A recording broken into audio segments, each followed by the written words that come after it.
Mas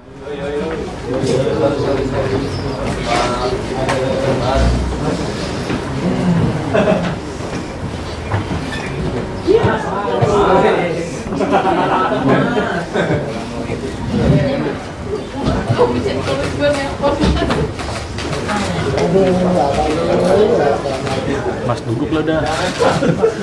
Udah mas duduk.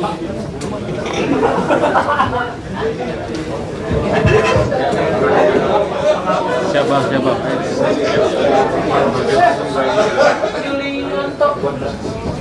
Mbak duduk mbak duduk mbak. Mbak duduk mbak udah.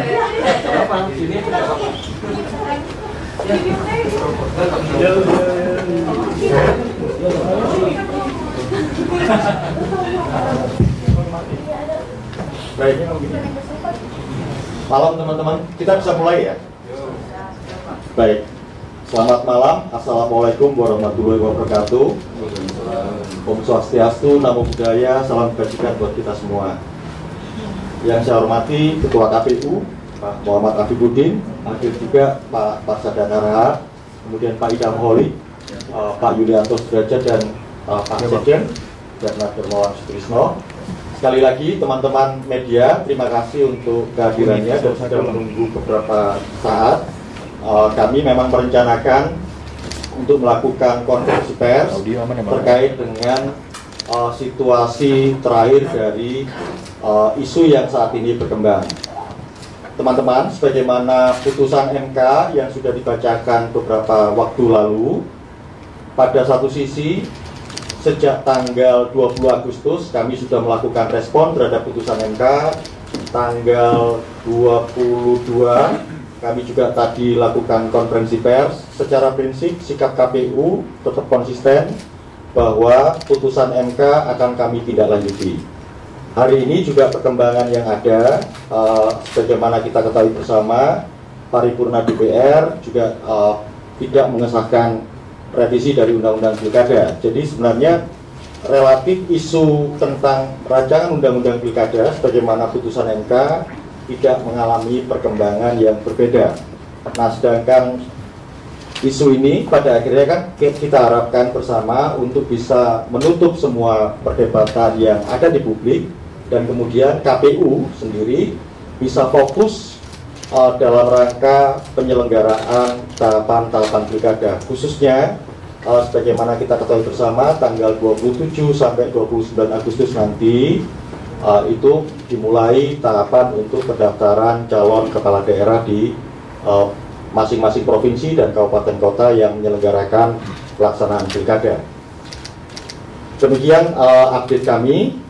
Nanti Pak Afif dan juga Pak Derajat ataupun kolega-kolega KPU yang lain juga akan memberikan catatan-catatan pentingnya. Tapi yang ingin kami tegaskan sebagaimana perkembangan beberapa waktu terakhir terkait dengan terutama tindak lanjut dari pasca putusan MK terkait dengan pelaksanaan pilkada, KPU tidak dalam posisi tidak mengalami perubahan apapun untuk situasi itu. Sekarang kami fokus untuk misalnya salah satunya menyiapkan rapat dengar pendapat terkait dengan konsultasi beberapa rancangan peraturan KPU yang memang sudah terjadwal. Termasuk saya kira nanti urusannya di pasca putusan MK sebagai bentuk tindak lanjut dari putusan MK itu sendiri. Untuk itu saya serahkan ke Pak Muhammad Afifuddin. Setelah itu kemudian teman-teman KPU. Terima kasih. Silakan Mas. Terima kasih Mas Agus Melas. Assalamualaikum warahmatullahi wabarakatuh. Selamat malam teman-teman sekalian. Terima kasih atas waktu dan juga kesempatan kesabarannya untuk tetap membersamai di KPU. Teman-teman KPU, komisioner sekalian, senang kita malam ini masih bisa melakukan update perkembangan terakhir yang sejatinya tidak terlalu banyak yang berubah. Ini sifatnya penegasan menyikapi atau melihat apa yang sudah kita sikapi sedari awal. Karena pasti yang namanya penyikapan kita ingin kemudian memberikan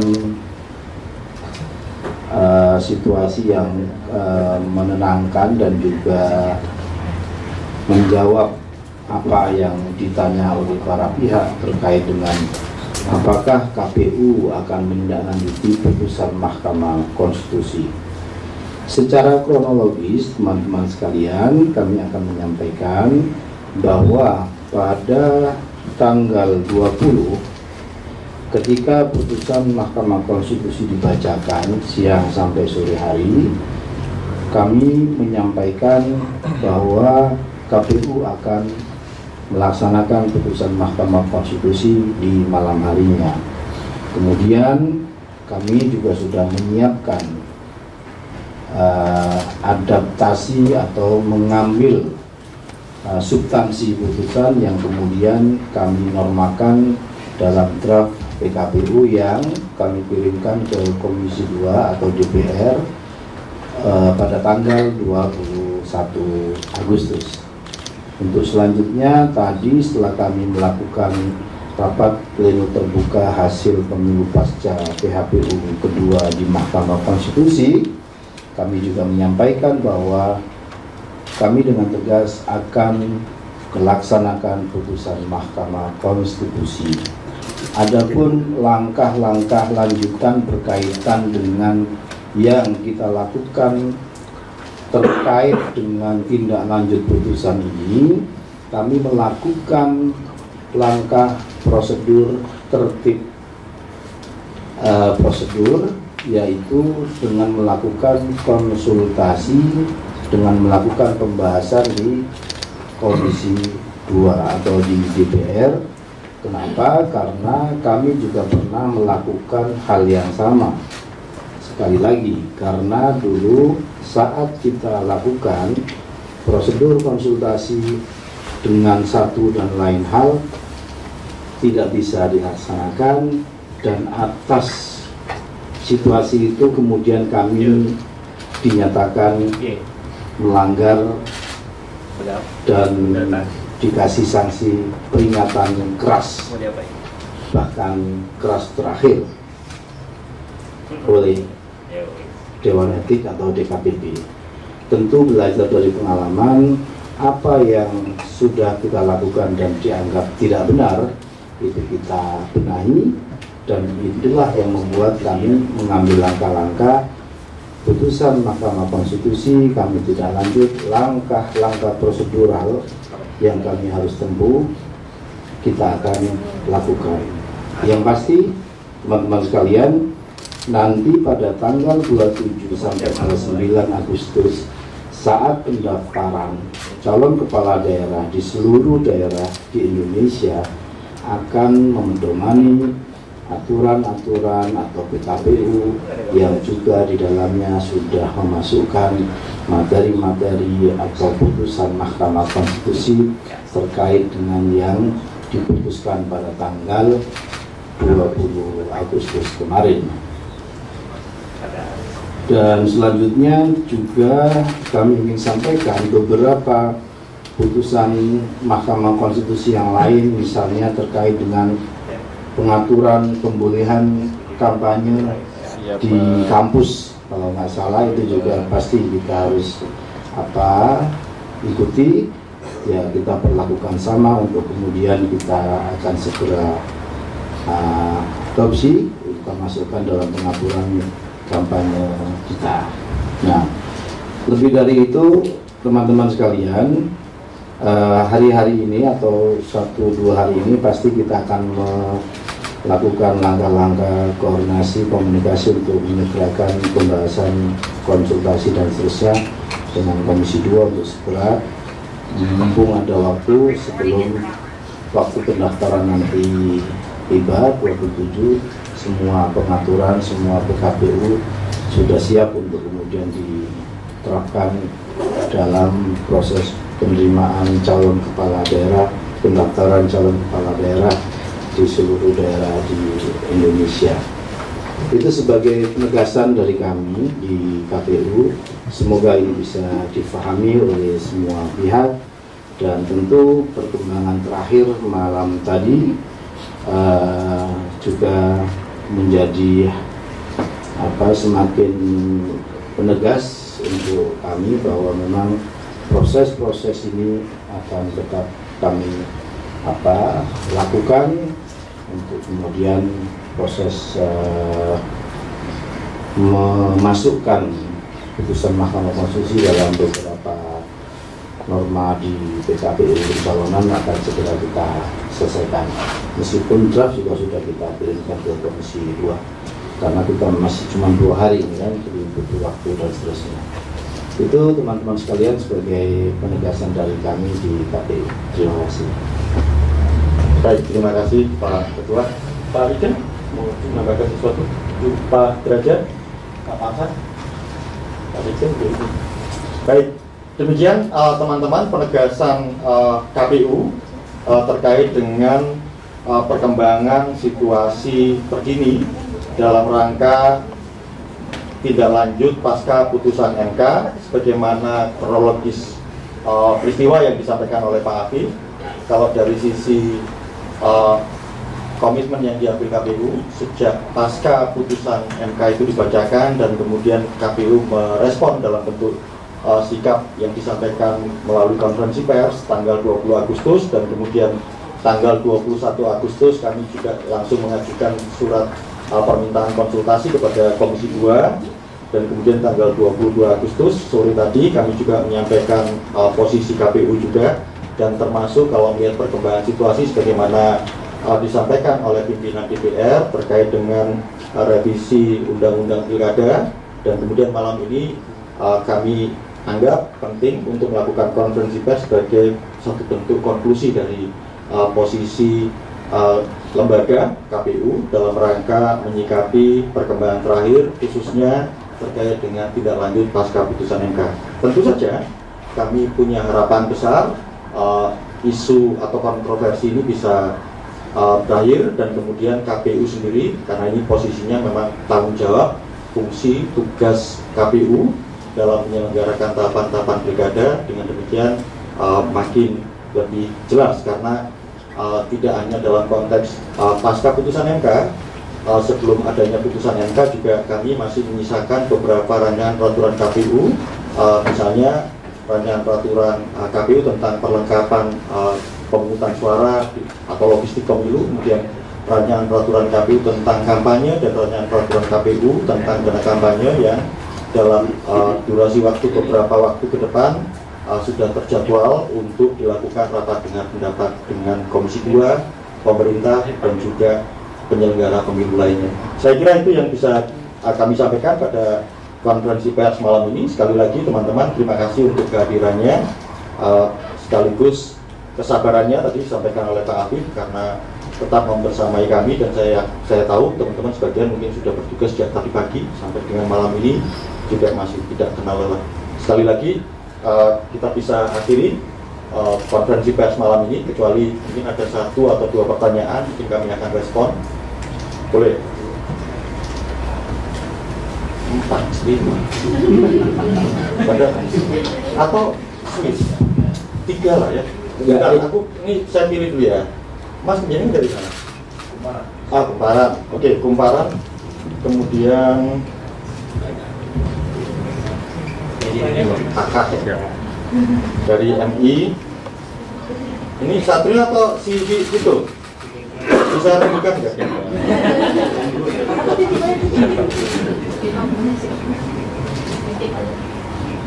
Atau gitu, oke.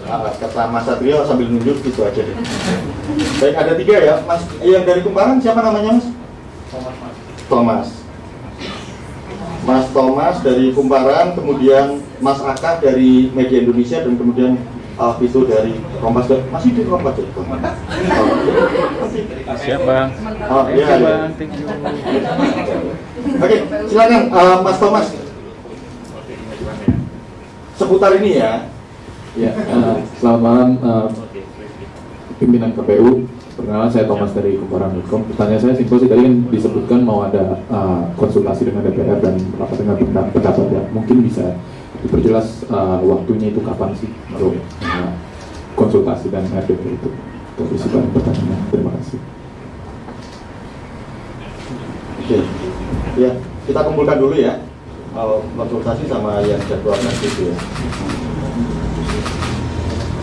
Yang kedua dari Mas Aka. Ya, terima kasih Mas Melas, Cak Afif dan pimpinan semua.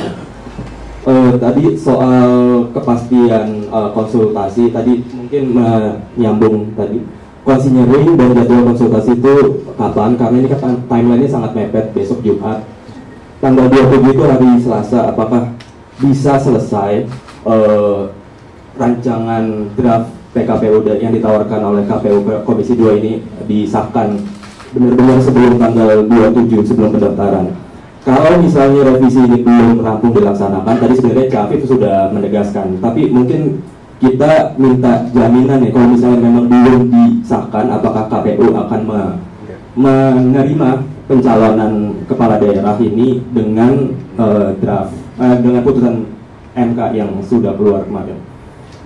Karena kalau belum kan artinya kalau ada jaminan seperti itu, meskipun belum ada revisi, ini kan mengulang lagi nanti masa lalu yang putusan 90/2023. KPU berani apa enggak pasang badan ibaratnya gitu, tetap menerima dengan berdasar putusan MK meskipun ada potensi diadukan oleh DKPP dan dengan sanksi peringatan keras. Terima kasih. Diadukan ke DKPP, bukan oleh DKPP, kan juga DKPP. Iya. Terima kasih. Ya, makasih Mas Aka. Yang terakhir Mas itu. Selamat malam Mas pimpinan semuanya. Ada dua pertanyaan dari saya, sifatnya penegasan aja, dan satu titipan pertanyaan dari akar rumput. Jadi pertanyaan dari saya nih, jadi ada kekhawatiran Mas semua, jadi kekhawatiran bahwa nanti KPU saat pendaftaran calon itu nanti menggunakan putusan MK, namun saat penetapan jangan-jangan nanti ada revisi undang-undang pilkada dan itu yang akan dipakai. Ini mau minta penegasan saja, apakah putusan MK yang dipedomani ini dipedomani sampai penetapan paslon gitu. Yang kedua juga mau meminta penegasan, tadi kan kalau menurut statementnya Wakil Ketua DPR Bang Dasko itu yang disebut hanya putusan MK berkaitan dengan gugatan Partai Buruh dan Gelora. Mau meminta penegasan dalam PKPU pencalonan yang nanti akan dikonsultasikan, apakah di dalamnya juga memasukkan putusan MK terkait syarat usia pasangan calon itu. Sama tadi mungkin menambah pertanyaannya Mas Aka, artinya nanti jika misalnya setelah konsultasi itu PKPU-nya belum berhasil terbit sebelum 27 sampai 29 Agustus, apakah yang berlaku untuk pendaftaran nanti dasar hukumnya adalah PKPU 8 yang sebelumnya, atau langsung otomatis putusan MK seperti saat pendaftaran Capres-Cawapres 2024? Terima kasih. Baik, terima kasih teman-teman. Ada 3 penanya dari Kumparan, kemudian Media Indonesia, dan Vito dengan beberapa varian pertanyaan. Silakan Pak Adi, sama nanti Pak Ika juga menambahkan. Ya. Ya, terima kasih. Yang pertama dari Mas Thomas.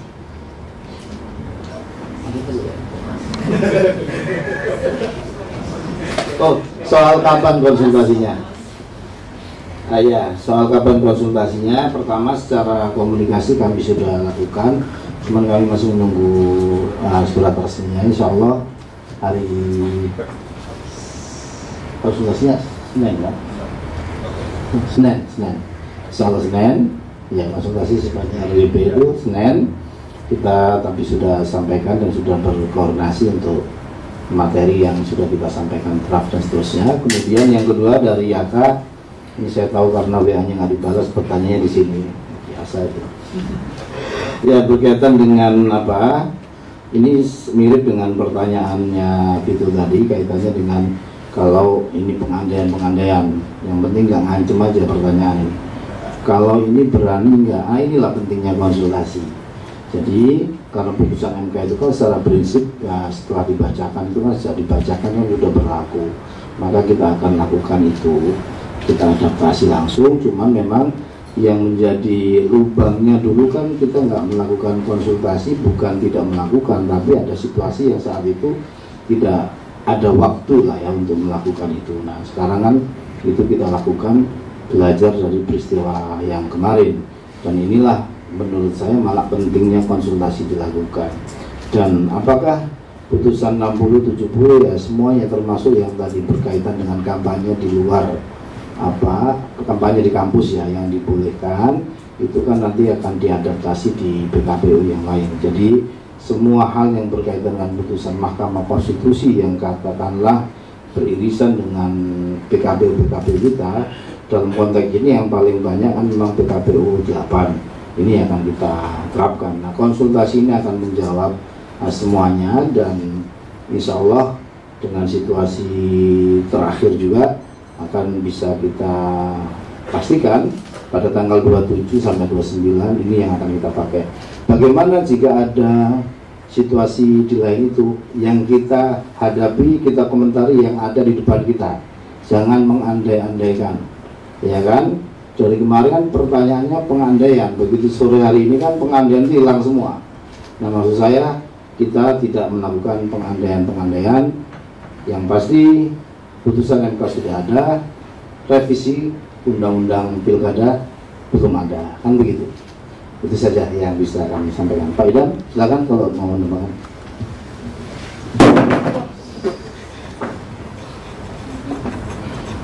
Terima kasih.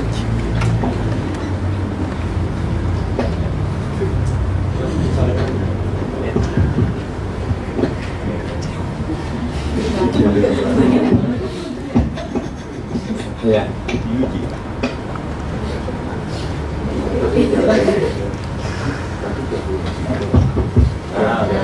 Terima kasih. KPU juga sudah berkoordinasi dengan Kementerian Hukum dan HAM ya, dalam rangka persiapan rapat harmonisasi, karena setelah rapat konsultasi atau rapat dengan pendapat di Komisi 2 DPR RI itu harus segera ditindaklanjuti dengan rapat harmonisasi, karena memang proses pengundangan harus terlebih dahulu dilalui dengan rapat harmonisasi peraturan undang-undang. Mudah-mudahan nanti semuanya dapat berjalan dengan lancar. Mungkin itu saja yang bisa kami sampaikan, dan rekan-rekan di daerah juga saat ini menunggu informasi penting yang tadi disampaikan oleh Ketua KPU, karena sebentar lagi akan memasuki masa pengumuman pendaftaran bakal pasangan calon kepala daerah dan calon wakil kepala daerah, dan tanggal 27 Agustus ya, mulai jam 8 pagi itu akan sudah dimulai pembukaan pendaftaran pasangan calon kepala daerah dan wakil kepala daerah sampai dengan tanggal 29 Agustus ya. Dan untuk hari terakhir pendaftaran akan dibuka sampai dengan tanggal 23 jam 23 lewat 59 menit waktu setempat. Mudah-mudahan nanti proses pendaftaran tersebut dapat berjalan dengan lancar. Mungkin itu saja respon dari saya. Makasih. Dan penegasan lagi tadi, jadi putusan MK yang akan dipedomani ini di tanggal 27 sampai 29 Agustus atau hingga 22 September penetapan pasmen, Pak?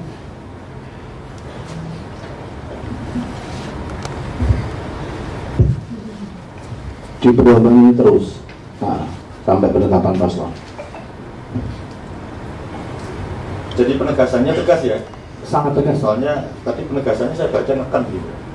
Ya, jadi teman-teman, yang pasti gini, terima kasih untuk pertanyaannya, dan juga terima kasih untuk Ketua dan anggota KPU yang telah memberikan respon atas pertanyaan teman-teman media. Yang jelas begini, kalau berdasarkan pengalaman pelaksanaan pemilu 2024 lalu, Pileg dan Pilpres, kan ada putusan MK. Nah, untuk situasi sekarang, ketika pasca putusan MK, kami langsung ngambil penjelasan ke media, bagaimana kemudian situasi pasca putusan MK.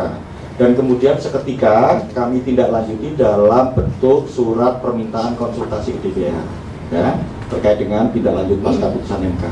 Di sisi lain, kami juga sudah terjadwal untuk rapat dengar pendapat dengan beberapa rancangan peraturan KPU yang sebelumnya sudah kami uji publikan dan kemudian dikonsultasikan dapat pengesahan.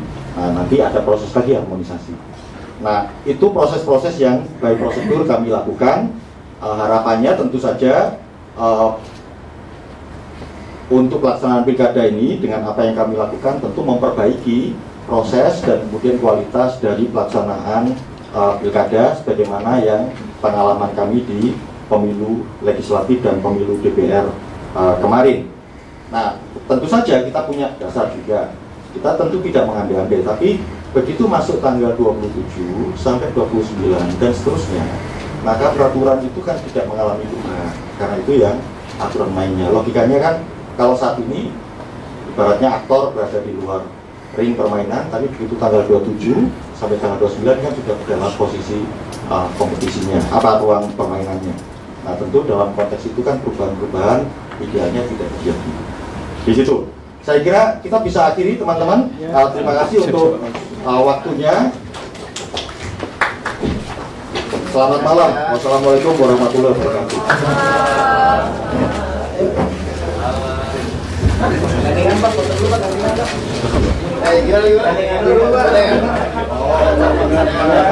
Duduk dulu yang kursi. Yang kursi duduk dulu, yang di kursi. Duduk dulu ya. Yuk. HP jangan tinggi-tinggi. Tahan, Pak.